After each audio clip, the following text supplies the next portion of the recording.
Салем достар, сіздермен бірге бүгін Аягөз клуб сіздер кезекті тапсырысымыз келді. Сіздермен бірге енді осыны ашсақ деп отырмыз.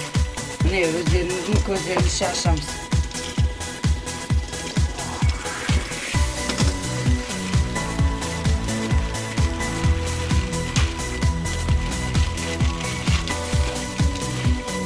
Міне өзінің арнайы қабымен қапталған. Міне осындай сағат